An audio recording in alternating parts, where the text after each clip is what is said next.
Hello friends, स्वागत है आपके YouTube channel morning today target में। आज जो आपकी क्लास होने वाली है सीटेट जुलाई 2025 के लिए होने वाली है, तो अपनी तैयारी को अभी से स्टार्ट कर दीजिए। और डेली प्रैक्टिस सेट आपको करवाने वाले हैं, तो डेली प्रैक्टिस सेट करते रहिए और आपका 100% निकल जाएगा। और चैनल पे नए हो तो ज़रूर सब्सक्राइब कर लीजिएगा, जिससे जो भी मेरी क्लासेस हो सारे क्लासेस आपको मिलती रहे। तो चलते हैं क्वेश्चन पे। नंबर 1, निम्नलिखित में से कौन सा कथन अफ्रीका के बारे में सही है? नंबर 1, अफ्रीका का बहुत बड़ा भाग दक्षिणी गोलार्ध में स्थित है। सेकंड ऑप्शन है, यही एक ऐसा महाद्वीप है जिससे होकर कर्क, विषुवत तथा मकर रेखाएं गुजरती हैं। थर्ड ऑप्शन है, गोभी मरुस्थल इस महाद्वीप में स्थित है। चौथा ऑप्शन है, इसके पश्चिम में यूराल पर्वत है जो इसे एशिया से अलग करता है।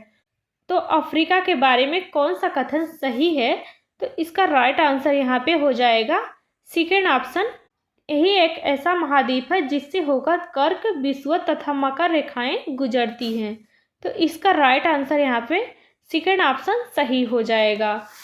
अफ्रीका दूसरा सबसे बड़ा महाद्वीप है जो यूरोप के दक्षिण और एशिया के दक्षिण पश्चिम में स्थित है। पूछा जाए अफ्रीका महाद्वीप किससे घिरा हुआ है, तो भूमध्य सागर, लाल सागर, हिंद महासागर और अटलांटिक महासागर से घिरा हुआ है। तो इसका राइट आंसर यहाँ पे सेकेंड ऑप्शन सही हो जाएगा। पूछा जाए सहारा रेगिस्तान कैसा है, तो सहारा रेगिस्तान दुनिया का सबसे बड़ा गर्म रेगिस्तान है। यहाँ दुनिया की सबसे लंबी नदी है जिसका नाम है नील नदी, वह सबसे लंबी नदी पाई जाती है। तो इसका राइट आंसर याद रखिएगा, सेकेंड ऑप्शन सही हो जाएगा।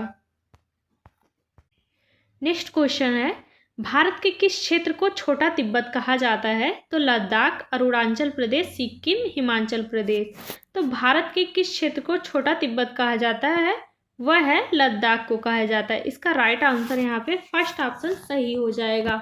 भारत के लद्दाख को छोटा तिब्बत क्यों कहा जाता है? क्योंकि यह दक्षिण एशिया का एक पहाड़ी क्षेत्र है। इसे भौगोलिक और सांस्कृतिक समानता के कारण इसे छोटा तिब्बत कहा जाता है। तो याद रखिएगा। और लद्दाख में आधी से थोड़ी ज़्यादा आबादी बौद्ध की है, बाकी मुस्लिम की है। तो याद रखिएगा, इसका राइट आंसर यहाँ पे फर्स्ट ऑप्शन सही हो जाएगा। नेक्स्ट क्वेश्चन, विश्व की 80% से अधिक जनसंख्या निवास करती है। तो एशिया व अफ्रीका में, एशिया व दक्षिण अमेरिका में, उत्तरी अमेरिका व एशिया में, एशिया व यूरोप में। विश्व की 80% से अधिक जनसंख्या निवास करती है, तो एशिया व अफ्रीका में हो जाएगा। इसका राइट आंसर फर्स्ट ऑप्शन सही हो जाएगा। एशिया महाद्वीप दुनिया की लगभग 60% आबादी रहती है। अफ्रीका महाद्वीप में करीब 17% आबादी रहती है अफ्रीका महाद्वीप में। तो याद रखिएगा। तो इसका राइट आंसर यहाँ पे फर्स्ट ऑप्शन सही हो जाएगा। नेक्स्ट क्वेश्चन है, हम यह आज कैसे जानते हैं कि पूरा पाषाण युग में भारत में शुतुरमुर्ग होते थे? तो फर्स्ट ऑप्शन है, उस समय की कृतियों में इन पक्षियों का विविध लेख हमें मिलता है। सेकेंड ऑप्शन है, महाराष्ट्र के पटने पुरास्थल में शुतुरमुर्ग के अंडों के अवशेष मिले हैं। थर्ड ऑप्शन है, शुतुरमुर्गों पर मौखिक स्मृतियां हमारे पास दिल्ली के राष्ट्रीय संग्रहालय में अभिलेखित हैं। और चौथा ऑप्शन है, विदेशी यात्रियों के वृत्तांतों में इनका वर्णन है। तो हम कैसे जानते हैं कि पूरा पाषाण युग में शुतुरमुर्ग होते थे? तो महाराष्ट्र के पटने पुरास्थल में शुतुरमुर्ग के अंडों के अवशेष मिले हैं। तो इसका राइट आंसर यहाँ पे सेकेंड ऑप्शन सही हो जाएगा। महाराष्ट्र के पटने में बड़ी मात्रा में शुतुरमुर्ग के अंडों के अवशेष मिले हैं। तो याद रखिएगा, इसका राइट आंसर यहाँ पे सेकेंड ऑप्शन सही हो जाएगा। इन अंडों के छिलकों पर क्या होता था? डिजाइन उकेरे गए थे और इन अंडों से मोती भी बनाए गए थे। तो याद रखिएगा, जितने पॉइंट आपको बता रही हूँ सारे इम्पॉर्टेंट है, पूछे जा सकते हैं। नेक्स्ट क्वेश्चन है BCE का तात्पर्य है before Christian era, before common era, before Caesar era, इनमें से कोई नहीं। तो BC का क्या तात्पर्य है? तो इसका राइट आंसर हो जाएगा बिफोर कॉमन एरा। इसका राइट आंसर यहाँ पे सेकेंड ऑप्शन सही हो जाएगा। BC का मतलब है ईसा मसीह के जन्म के पहले का समय। यह ईसा मसीह के जन्म से पहले के सालों को गिनने का एक तरीका है। BC को हिंदी में पूर्व काल भी कहा जाता है। इसका राइट आंसर यहाँ पे सेकेंड ऑप्शन सही हो जाएगा। सन 2012 निम्नलिखित में से किस प्रकार से लिखा जा सकता है? तो BC 2012, EC 2012, AP 2012, AD 2012। तो साल 2012 को AD 2012 के रूप में लिखा जा सकता है। तो इसका राइट आंसर यहाँ पे हो जाएगा फोर्थ ऑप्शन सही हो जाएगा। इसका राइट आंसर यहाँ पे फोर्थ ऑप्शन सही हो जाएगा। नेक्स्ट क्वेश्चन, निम्नलिखित में से कहाँ सभी अक्षांशों पर दोपहर का सूर्य वर्ष में कम से कम एक बार सीधा ऊपर से चमकता है? तो केवल कर्क रेखा और विषुवत रेखा वृत्त के मध्य, कर्क रेखा और मकर रेखा के मध्य, केवल मकर रेखा और विषुवत के मध्य, आर्कटिक की ओर, आर्कटिक वृत्त की ओर। तो कहाँ चमकता है? तो सूर्य एक बार कहाँ सीधा ऊपर से चमकता है? तो इसका राइट आंसर हो जाएगा सेकेंड ऑप्शन सही हो जाएगा, कर्क रेखा और मकर रेखा के मध्य। इसका राइट आंसर यहाँ पे सेकेंड ऑप्शन सही हो जाएगा। कर्क रेखा और मकर रेखा के बीच के सभी अक्षांशों पर साल में कम से कम एक बार दोपहर का सूर्य सीधे ऊपर से चमकता है। और इस क्षेत्र को क्या कहा जाता है? इस क्षेत्र को उष्णकटिबंध भी कहा जाता है। तो याद रखिएगा, इसका राइट आंसर यहाँ पे सेकेंड ऑप्शन सही हो जाएगा। नेक्स्ट क्वेश्चन है, ऋतु प्रवास जुड़ा हुआ है तो किससे? लोगों के आवागमन से, घरों के आसपास बसावट से, एक छोटे घर के पौधे रखने का कृत्रिम अहाता से, ऐसे संस्थान जहां बस्तियां विकसित होते हैं। तो ऋतु प्रवास क्या है? तो लोगों के आवागमन से जुड़ा हुआ है। इसका राइट आंसर यहाँ पे हो जाएगा फर्स्ट ऑप्शन सही हो जाएगा। तो ऋतु प्रवास क्या है? ये एक पशुचारण का एक तरीका है जिसमें पशुओं के मौसम के मुताबिक एक जगह से दूसरी जगह ले जाया जाता है और यह एक घुमंतु जीवन भी होता है। ऋतु प्रवास के दौरान लोग जानवरों की मदद से परिवहन करते हैं। ऋतु प्रवास का मतलब होता है सीजन और प्रवास का मतलब होता है यात्रा। तो याद रखिएगा, इसका राइट आंसर यहाँ पे फर्स्ट ऑप्शन सही हो जाएगा। नेक्स्ट क्वेश्चन है, कायांतरित सेल के बारे में दिए गए ABC कथन पर विचार कीजिए और सही विकल्प का चयन कीजिए। नंबर 1 है, अग्नेय और अवसादी सेल से उच्च ताप और दाब के प्रभाव से कायांतरित सेलों में परिवर्तित हो जाती हैं। सेकेंड ऑप्शन है, कायांतरित सेल उच्च ताप और दाब के प्रभाव में पिघलकर द्रवित मैग्मा बनाते हैं। और थर्ड ऑप्शन है, संगमरमर एक कायांतरित सेल है।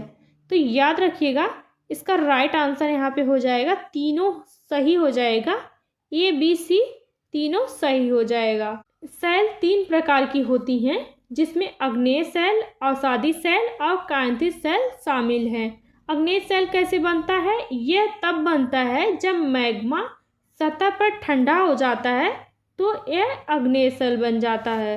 और अवसादी सेल कैसे बनती है? तो अवसादी सेल ये पदार्थों के जमाव और तलछट के जमने से अवसादी सेल बनता है। इसके उदाहरण है सेल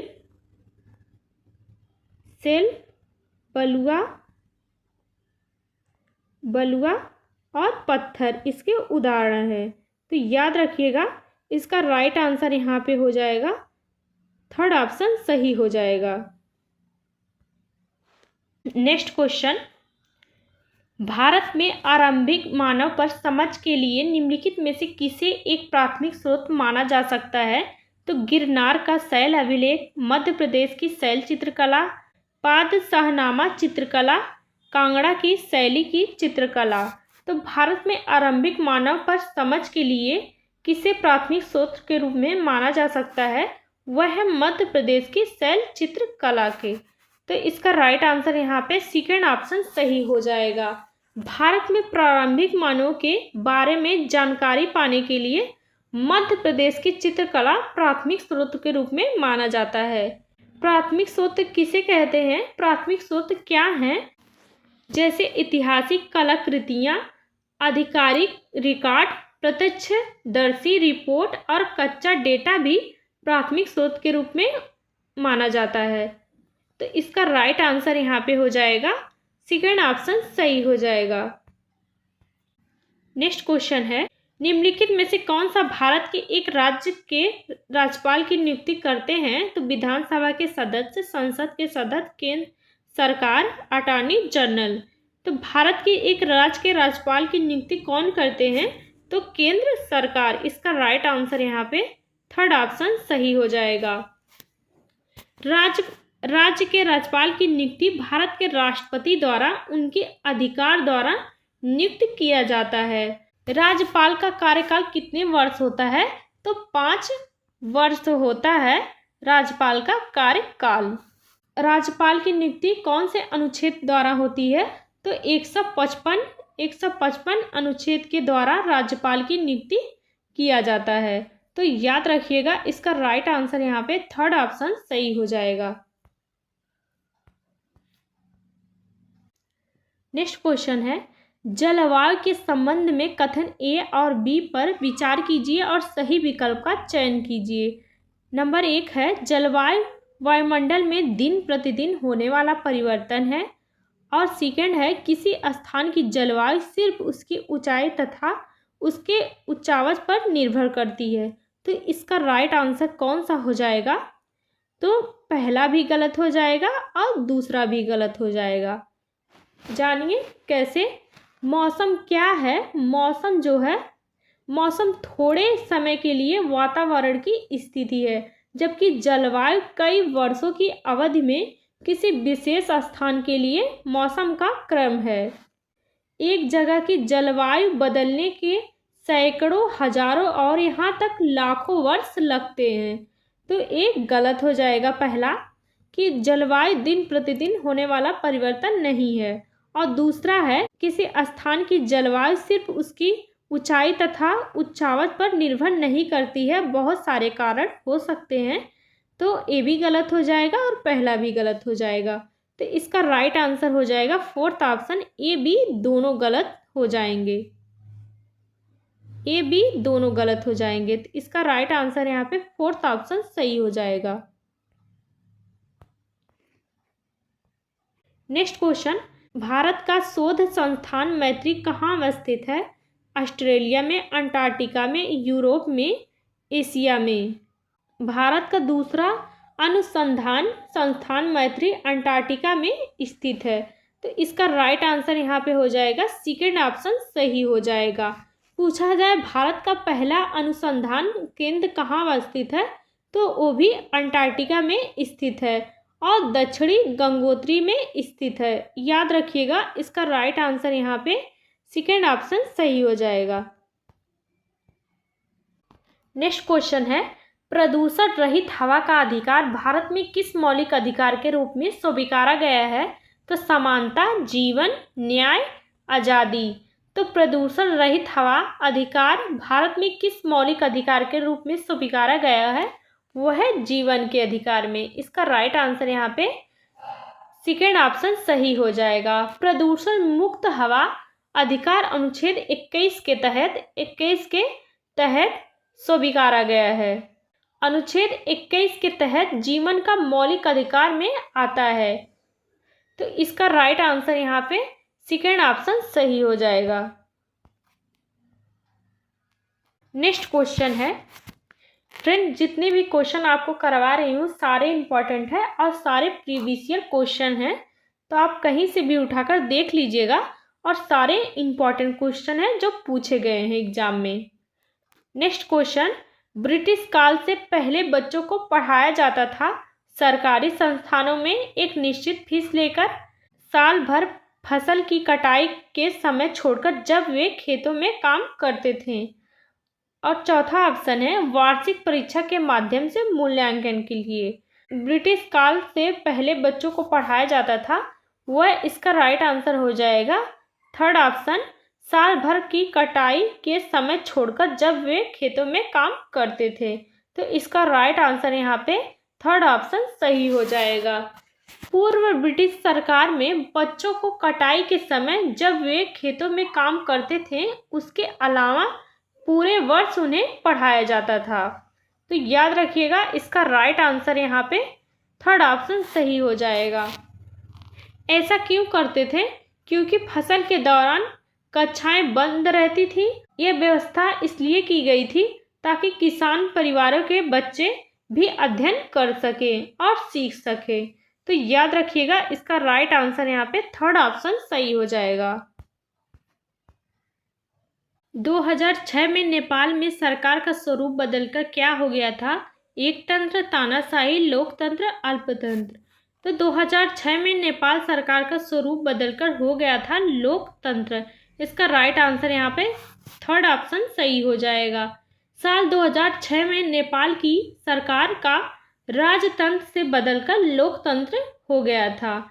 नेपाल में कई दशकों तक राजशाही रही और उसके बाद लोकतंत्र की स्थापना हुई थी। और साल 2007 में नेपाल ने अपना अंतरिम संविधान अपनाया था। और साल 2008 में नेपाल एक संघीय लोकतंत्र गणराज्य बन गया था। तो याद रखिएगा, इसका राइट आंसर यहाँ पे थर्ड ऑप्शन सही हो जाएगा। फ्रेंड्स, आज के लिए बस इतना ही। मिलते हैं नेक्स्ट क्लास में। जितनी भी मेरी क्लासेस हो चुकी हैं सारी आपको प्लेलिस्ट में मिल जाएंगी, और जाके रिवीजन ज़रूर करिए और चैनल को सब्सक्राइब ज़रूर कर लीजिएगा, जिससे जो भी मेरी क्लासेस हो सारी क्लासेस आपको मिलती रहे।